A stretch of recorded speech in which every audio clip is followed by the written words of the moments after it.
अस्सलाम वालेकुम दोस्तों, आज हम बात करेंगे कि इलेक्ट्रिकल इंटरव्यू में कौन से सवाल पूछे जाते हैं। दोस्तों, अगर आप वापडा या किसी और इलेक्ट्रिकल जॉब करना चाहते हैं तो ये सवाल आपके लिए बहुत अहम है जो कि इंटरव्यू में पूछे जाते हैं। दोस्तों, अगर आप मेरे चैनल पे नए हैं तो मेरे चैनल को सब्सक्राइब करें। दोस्तों, इलेक्ट्रिकल इंटरव्यू में जो सवाल पूछे जाते हैं इनकी मैंने 7 वीडियो बनाई हैं जो कि मैंने डिस्क्रिप्शन में उनकी लिंक दे दी है।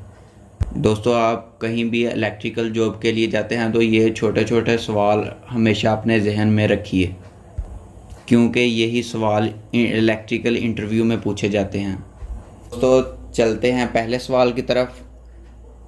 इलेक्ट्रिकल वायरिंग से क्या मुराद है? दोस्तों, ये बहुत अहम सवाल है जो कि इंटरव्यू में सबसे ज़्यादा पूछा जाता है। घरेलू और दीगर आलात को बरकी सप्लाई फ्राहम करने के लिए तारों का जो मुनासिब और महफूज जाल बिछाया जाता है उसे वायरिंग कहते हैं।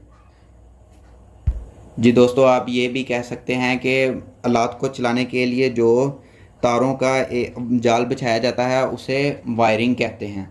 चलते हैं दूसरे सवाल की तरफ। दूसरा सवाल, लाइनमैन किस किस्म के जूते इस्तेमाल करता है? दोस्तों, ये भी बहुत अहम सवाल है, ये भी आपने जहन में रखना है। लाइनमैन रबड़ के जूते पहनता है।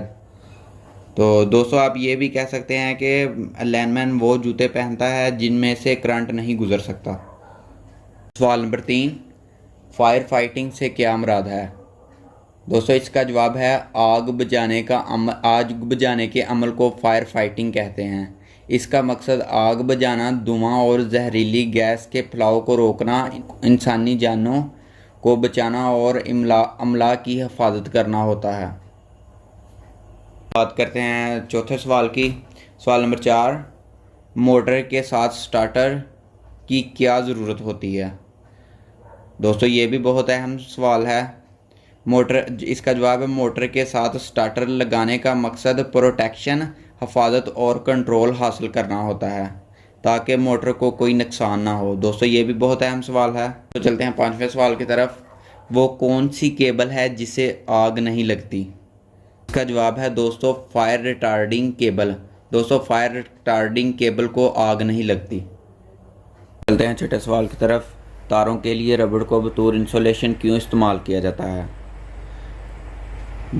इसका दोस्तों जवाब ये है कि ये नरम और लचकदार होता है और करंट के रास्ते में आला दर्जे की मुज़ाहमत पेश करता है।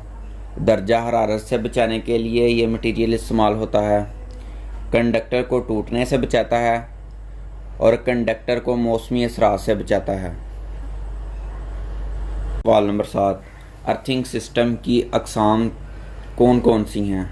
दोस्तों, ये भी बहुत अहम सवाल है जो कि पूछा जा सकता है। अर्थिंग सिस्टम की 4 अक़साम हैं, जिनमें से पहली प्लेट अर्थिंग, दूसरी पाइप अर्थिंग, तीसरी कॉपर रॉड अर्थिंग, चौथी वाटरमैन अर्थिंग। दोस्तों, ये इसकी 4 अक़साम हैं, ये आपने कभी भी नहीं भूलना। आगे इनकी भी मज़ीद टाइप्स हैं। तो सवाल नंबर 8, घरेलू वायरिंग में फ्यूज़ की क्या अहमियत है? इसका जवाब है बरकी वायरिंग के साथ लगाए गए मुख्तलिफ घरेलू आलात को ओवरलोडिंग या शॉर्ट सर्किट के नतीजे में जल जाने से बचाव के लिए फ्यूज़ बहुत अहम किरदार अदा करता है। और अगर घरेलू वायरिंग में तब्दीली मकसूद हो तो फ्यूज़ को वायरिंग से अलहदा करके बिल्कुल महफूज काम किया जा सकता है। दोस्तों, फ्यूज़ जो है वो खुद जल जाता है और दूसरी सप्लाई को नुकसान नहीं पहुंचाता, जिसकी वजह से आगे सप्लाई में लगे हुए किसी भी कंपोनेंट को कोई नुकसान नहीं पहुंचता। दोस्तों, सवाल नंबर 9, बरकी सदमा से बचाव के लिए 2 अहम इक़दामात बताएं। तो दोस्तों, इसका जवाब है पहला ये कि मरीज़ को सबसे पहले सप्लाई से अलहदा करें। इसके बाद दूसरा तरीका है इब्तदाई तिबी अमदाद फ्राहम करें और फ़ौरन डॉक्टर से रुजू करें। दोस्तों, चलते हैं अपने आखिरी सवाल की तरफ। सवाल नंबर 10, इलेक्ट्रिकल केबल के 3 अहम हिस्सों के नाम बताएं। जी दोस्तों, इसका जवाब है पहला कंडक्टर, दूसरा इंसुलेटर और तीसरा हिफाजती खोल। दोस्तों, ये 3 अहम हिस्से होते हैं इलेक्ट्रिकल केबल के। दोस्तों, उम्मीद करता हूँ आपको मेरी वीडियो अच्छी लगी होगी। अगर मेरी वीडियो आपको अच्छी लगी तो अपने दोस्तों को भी शेयर करिए। दोस्तों दूसरी वीडियो की मैंने लिंक डिस्क्रिप्शन में दे दी है। दोस्तों नई वीडियो के आने तक अल्लाह हाफिज़।